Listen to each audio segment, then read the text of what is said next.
I will spend my first little bit to say we had news on our ranking member, and we exchanged messages over Thanksgiving weekend, but what a wonderful lady, what a wonderful person, and someone who really puts this committee, this subcommittee, the institution of Congress in first and foremost. So we have another year to work together. That's right. But you are going to be sorely missed in this committee. Thank you, Jeff. Thank you. Thank you. Thank you. Oh, my goodness. Oh, my goodness. Look at that. Isn't that lovely? Thanks, Cathy. Thank you. But we still have a year to get things done, and we're going to get things done.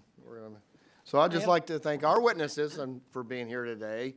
And you'll get a chance to holler and get to speak when. Now I got to get my statement in 4 minutes, but that's good. I can do it. But that was important to do. No, that's perfect. I shouldn't use all my time. So thank you for our witnesses for being here today.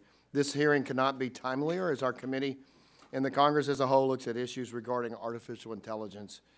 It's important that we shine a light specifically on the role that AI could play in solving some of our most significant healthcare problems. These emerging technologies are already changing the way in which clinicians care for their patients and how researchers conduct clinical trials. Excuse me.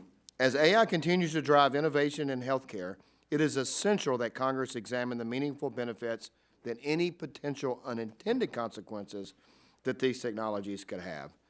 The potential benefits from artificial intelligence are seemingly without limit. Future technologies could help our healthcare system save lives by better predicting potential diagnoses and could help us reduce redundancies in our system. We have already seen this play out in real time over the past several years and have watched unimaginable advances in healthcare as a result of generative AI. For example, there are already numerous success stories in using AI for pharmaceutical research and development to get treatments to the market sooner. This was the case in the AI-assisted research by MIT scientists that found the drug Pallone could be used as an effective antibiotic. We now have multi-cancer screening diagnostic tools that use AI to help detect early-stage cancers. And AI is being used in operating rooms to augment existing processes to improve patient outcomes. However, this is not to say that we should let the use of these technologies go without guardrails.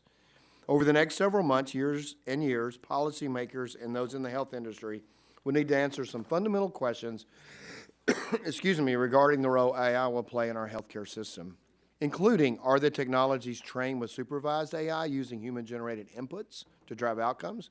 Are these technologies trained with unsupervised AI that's generating outcomes based off human behavior to ease everyday decision-making for healthcare consumers? Or are these technologies trained with reinforced AI, which humans are rewarding the systems for the outputs generated? Those are very complex and difficult things that we have to explore as we move forward. And in each of these use cases, it's important to remember that every decision comes with a cost, both human and financial. Wearable devices that are constantly monitoring someone's heart rate, caloric intake, and outtake, and sleep patterns in addition to other metrics can help lead to healthier lifestyles and in some cases to predicting extreme cardiac event or even strokes. In the event of using user data to predict better lifestyle habits, how are we ensuring this data is secure and ensuring that consumers have full control over this information and it's not being used or sold without their consent?